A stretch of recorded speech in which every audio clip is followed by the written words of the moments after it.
है कि कथा में जब नारद बाबा सारी सामग्री सुन करके पृथ्वी पर आए तो नारद बाबा देख रहे हैं कि कथा कहीं कैसे जाए, क्योंकि ये बात तो आप ही जानते होंगे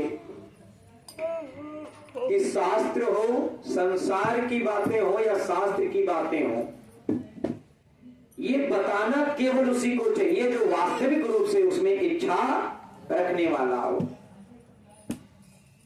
यदि तुमसे कोई सलाह ही नहीं लेना चाहे, तुम खाली पीले में डंडे टांग लड़ा रहे हो, तो ये भी गलत बात है। जब तक तुमसे कोई पर्सनली परामर्श ना ले, चाहे वो लौकिक बात हो और चाहे वो आध्यात्मिक की बात हो, चाहे वो शास्त्र की बात हो, चाहे वो संसार की बात हो, पर्सनली कोई तुमसे जिज्ञासु बन करके ना पूछे, तब तक उसको गाइड करना ही मूर्खता बताया गया है। तुम खूब उसे समझा रहे हो, खूब समझा रहे हो, तुम्हें इग्नोर करते जा रहा है, इग्नोर करते जा रहा है, क्या फायदा तुम्हारे समझाने का? वास्तविकता तो ये है कि वो तुम्हें समझना ही नहीं चाहता, तुम जबरदस्ती उस पर टांग अड़ा रहे हो। तो नारद बाबा ने देखा कि इतनी सुंदर कथा जो जीवन में परिवर्तन कर देने वाली, जीवन को सुख संपदा से भर देने वाली, जीवन के हर रास्ते को, हर बुराई को खत्म कर देने वाली इतनी सुंदर कथा जो विष्णु भगवान से सुन करके आया हूं, एक कहूं किससे?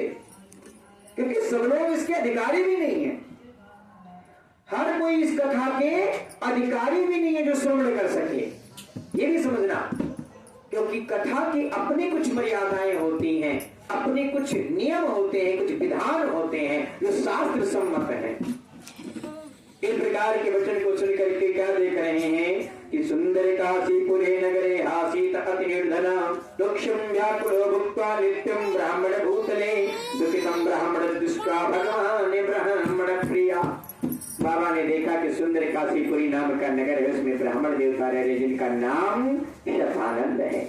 ब्राह्मण देवता पंचग्रह भिक्षार्थम अपने 5 घर भिक्षा मांगने के लिए जाते हैं, जो कुछ भी मिलता है उसी से अपने जीवन को व्यतीत करते हैं। हाथ जोड़ करके नारद बाबा भेष बदल करके पहुंच गए। प्रभु ऐसा कोई नियम बताइए, ऐसा कोई साधन बताइए जिससे मुझे भिक्षा मांगने न जाना पड़े। और हाथ जोड़ करके प्रार्थना किया कि प्रभु मैं तो ये नारद जी ने सारा नियम, सारा विधान बता करके अंतर ध्यान हो गए, लेकिन जब ब्राह्मण देवता अपने घर आए तो लिखा है कि रात्रि निद्रा ना भवेते, रात में नींद नहीं आई, कारण मन परेशान है। जब मन परेशान होगा तो नींद नहीं आ सकती। मैंने उनको भी परेशान होते हुए देखा है जिनके रूम में भी एसी लगा है, गाड़ी में भी एसी लगा और ऑफिस में एसी लगा है। उनके यहाँ भी मैं जाकर पंडित जी क्या बताऊँ, लेट हो गया थोड़ा, उठे नहीं, लेट क्या अब क्यों नहीं उठे? सो ही नहीं पाए तो कैसे उठोगे? क्योंकि उठने के लिए तो सोना पड़ता है। अब जब तुम सोओगे ही नहीं तो उठोगे क्या?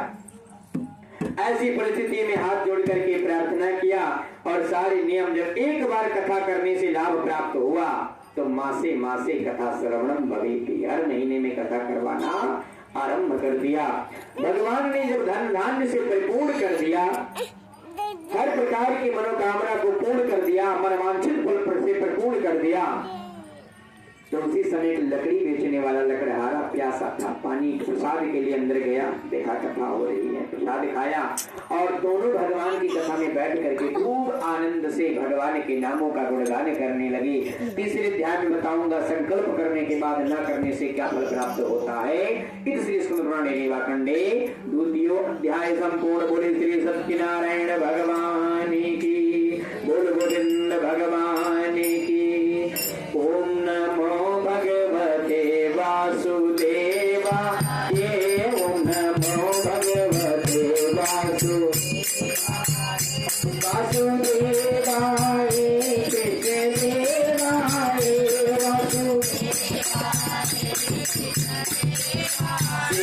ओम नमो भगवते वासुदेवाय,